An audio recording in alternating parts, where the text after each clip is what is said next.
صخرہ نہیں. یہ ہماری کمٹمنٹ ہے مذہبی یہودیوں کے ساتھ کہ ہم یہاں پر جو ہے ٹیمپل بنائیں گے, تھرڈ ٹیمپل, ہیکل سلیمانی کی تیسری مرتبہ تعمیر یہاں ہوگی. لیکن ظاہر بات ہے فلسطینی کیسے مان لیں, مسلمان کیسے مان لیں؟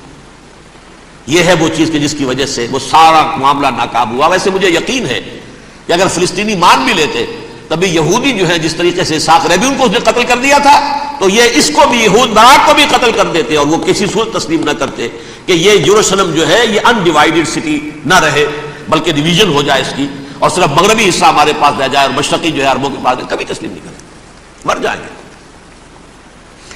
اب دیکھیں اس وقت شکل کیا ہے. میرا اندازہ یہ ہے کہ اب جو مذہبی یہودی ہیں ان کے صبر کا پیمانہ لبریز ہو گیا ہے, اور اب ایک مڈ وے آدمی اس وقت وہاں پر آ گیا ہے, ٹوپی والا. اگرچہ وہ پریکٹسنگ یہودی اس طرح کا نہیں ہے, داڑھی والا نہیں ہے, زلفوں والا نہیں ہے وہی کوٹ پینٹ والا, لیکن یہ کہ اوپر رکھتا ہے وہ ٹوپی. ایریل شرون اور انتہائی سفاک, جس نے کہ فلسطینیوں کے 2 کیمپ ایسے اڑائے تھے جیسے کہ چیونٹیوں کا ہو لشکر اور ان کو پاؤں تلے رون دیا جائے, اس طریقے سے ختم کیا تھا. بہت بڑا قاتل, مرڈرر, وہ وزیر اعظم ہے. اور اب جو ہے ان کے صبر کا پیمانہ لبریز ہو گیا ہے. اب ان کا فیصلہ یہ ہے کہ انہیں 3 بڑے بڑے قدم اٹھانے ہیں. نمبر 1, فلسطینیوں کا خاتمہ, ایتھنک کلینزنگ. اگر یہ فلسطینی رہتے ہیں یہاں پر تو اگر 10 ہم ان کے ماریں گے تو 2-3 یہ ہمارے مار دیں گے. تو اسرائیلی کی جان تو بہت قیمتی ہے, یہ تو خیر 1000 بھی مر جائے تو کوئی بات نہیں, یہ تو کیڑے مکوڑے ہیں, جینٹائلز ہیں, گوئمز ہیں, یہودی وہ مر گئے. لہذا ان کا ٹنٹا بکاؤ, اب ان کو ختم کرو. وہ اشتہار شاید آپ کے نظروں سے گزرا ہوگا جس میں میں نے یہ الفاظ لکھے ہیں کہ بوسنیا کی ایتھنک کلینزنگ جو ہے ماند پڑ جائے گی,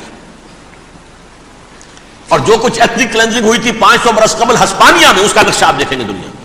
اس وقت کیا ہوا تھا, عربوں کو, مسلمانوں کو یا جلا دو, قتل کر دو, یا جہازوں میں ان کو ڈمپ کر ہوئے اور لے جا کر شمالی افریقہ کے ساحل کے اوپر اتار دو اور ڈمپ کر دو. ایک بچہ بھی نہیں رہنے دیا تھا ہسپانیہ میں. 1492 میں سقوط غرناطہ ہوا ہے, اور اس کے بعد 10 سال کے اندر اندر ایک ایک بچہ مسلمانوں کا ختم کر دیا. یہ ہے فیصلہ ان کا. اب بہت بڑا قدم وہ اٹھانے پر مجبور ہے. کب تک آپ رہیں گے؟ ہمارے لوگ مارتے ہیں, 16 نوجوان ہمارے مار دیے. لیکن آج گھر تھا, اس میں ایک چلا گیا فلسطینی, بم اپنے جسم سے باندھ کر وہاں اڑا دیا, خود بھی اڑ گیا, 16 ان کے نوجوان اڑ گئے. لہذا یہ چیز ان کے لیے ناقابل برداشت ہے. ان کے صبر کا پیمانہ اب لبریز ہو رہا ہے. نمبر 2, انہیں بہرحال اب یہ کرنا ہے کہ مسجد اقصی کو گرائیں, قبۃ الصخرہ کو گرائیں اور ٹیمپل بنائیں. یہ انتفاضہ جو اب شروع ہوا 1 سال پہلے سے, یہ شیرون نے دورہ کیا تھا, مسجد اقصی میں گیا تھا, اور اس نے 3rd ٹیمپل کی تعمیر کے لیے ایک پتھر جو ہے بنیاد کا پتھر رکھنے کا ارادہ ظاہر کیا تھا, جس پر فلسطینی نوجوان اٹھے, وہ اینٹیں لے کر اور روڑے لے کر, اور اس وقت سے یہ سلسلہ چل رہا ہے. کتنے مارے جا چکے ہیں فلسطینی, لیکن کچھ نہ کچھ یہودی بھی مرے, اسرائیلی بھی مرے. اور جیسا کہ میں نے عرض کیا, اب ان کے صبر کا پیمانہ لبریز ہو گیا. انف از انف. اب ہم اس معاملے کو ایک دفعہ جو ہے فائنلی ختم کر دیں اور اب بنائیں گے. لہذا اب جو ہے کئی ٹن وزن کے وہ جو پتھر تیار ہو کر آگے رکھ دیے گئے ہیں کہ یہاں یہ بنیاد پڑنی ہے, اس کے اندر یہ پتھر لگے. بلکہ ایک لطیفہ بھی مجھے یاد آیا ہے, یہ کوئی 30 سال پرانی بات ہے. اس قبۃ الصخرہ کی مرمت ہوئی تھی, تو اس کے اوپر جو یہ سونے کی پتری چڑھی ہوئی ہے, یہ شاہ حسین اردن والے جو ہے, ظاہر بات تھا بھی انہی کے تسلط میں, یہ انہی کی تولیت میں تھا 67 سے پہلے, اس زمانے کی بات میں کر رہا ہوں. تو انہوں نے پتہ نہیں 30 من تھا یا 30 ٹن تھا سونا جو ڈونیٹ کیا تھا اس کے اوپر یہ پتری چڑھانے کے لیے, جو بہت بڑا گنبد نظر آتا ہے پورے کے پورے ماحول کے اوپر چھایا ہوا. اس وقت یہودی اخباروں نے لکھا تھا, بہت اچھا ہے, یہ سونا ہمارے کام آئے گا جب ہم اپنا ہیکل تعمیر کریں گے. کہاں جائے گا سونا؟ سونا یہی رہے گا نا, جب ہم گرائیں گے ہمیں وہ سونا مل جائے گا. اب وہ اس پر آ گئے, مزید دیر نہیں کر سکتے. تو آپ نوٹ کیجئے, number 1, ethnic cleansing of Palestinians in Israel.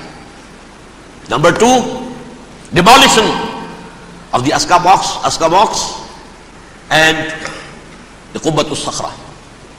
Number 3، امریکہ کو الٹیمیٹم، تم اب اپنے ٹانگ درمیان میں مت لڑاؤ،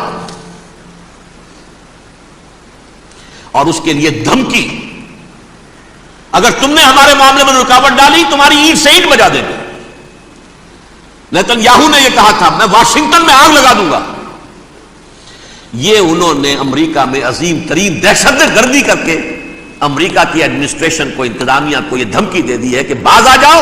چنانچہ میں یہ بات کہہ کے پرسوں جمعے میں اپنی مسجد سے، مسجد دارالسلام سے نکلا، شام کو، اسی شام کو میں نے ایریل شیرون کی تقریر سن لی T V per.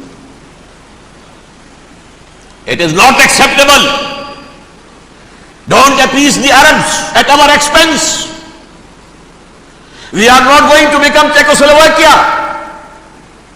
We have to depend on ourselves only and rely on ourselves only. کیا مطلب ہے اس کا؟ کس کو سنا رہا ہے؟ امریکہ بہادر، ہم تمہارے محتاج نہیں ہیں، ہم تمہارے ٹکڑے اڑا دیں گے، ٹکڑے کر دیں گے تمہارے، تو بیچ میں آؤ تو صحیح ہم، اور دیکھ لو ایک نشانی ہم تمہیں دکھا دیتے ہیں۔ مجھے 100% یقین ہے یہ پورا ہسٹوریکل پروسیس، اور جس جگہ یہ پہنچ گیا ہے، جس کریٹیکل پوائنٹ تک یہ پہنچ چکا ہے، یہ جو بھی حملہ ہوا ہے ورلڈ ٹریڈ سینٹر پر اور پینٹاگون پر، یہ اسرائیل کا کام ہے۔ اسرائیل سے کم تر کسی ادارے کے لیے ممکن ہی نہیں، اس لیے کہ اسرائیل کے ایجنٹ امریکہ کے پورے نظام کے اندر جو ہے گھسے ہوئے موجود ہیں، ہر جگہ موجود ہیں۔ جیسے سرطان کا پھوڑا ہوتا ہے پورے جسم میں وہ اپنی جڑیں جما لیتا ہے، ایسا ہے وہ۔ پوری ایڈمنسٹریشن، پوری اکانومی، تمام ذرائع ابلاغ، پرنٹڈ میٹر ہو یا یہ کہ الیکٹرانک میڈیا، سب ان کے قبضے میں، ڈیفنس کا سارا معاملہ ان کے قبضے میں ہے۔ کوئی اور طاقت یہ کر ہی نہیں سکتی۔ امریکہ، اس کے سیکیورٹی کے معاملات تہ در تہ، دائرہ اندر دائرہ، اس دائرے تک 100 میل تک کوئی جہاز آ جائے گا اگر کہیں جو کہ ان آئیڈینٹیفائی ہو تو یہ ہو جائے گا، اس سے آگے آگے تو یہ ہو جائے گا، اس سے آگے، اور وہ آ رہا ہے، چلا آ رہا ہے، پینٹاگون پر آ گیا ہے، اور 1 گھنٹے بعد آیا ہے۔ پہلی اسٹرائک جو ہوئی ہے ورلڈ ٹریڈ سینٹر، اس کے 1 گھنٹے کے بعد پینٹاگون پر آ گیا۔ پینٹاگون وہ تو یوں سمجھیے ان کی مملکت کا حساس ترین دفاع کا مرکز، اور اس کا 1/3 حصہ جلا کے راکھ کر دیا انہوں نے یہ دھمکی دی ہے۔ لیکن اس سے ان کے پیش نظر مقاصد کیا تھے؟ 3۔ اس دہشت گردی کے 3 مقاصد۔ فوراً اس کا رخ موڑ دینا اسامہ اور اس کی القاعدہ کی طرف۔ امریکہ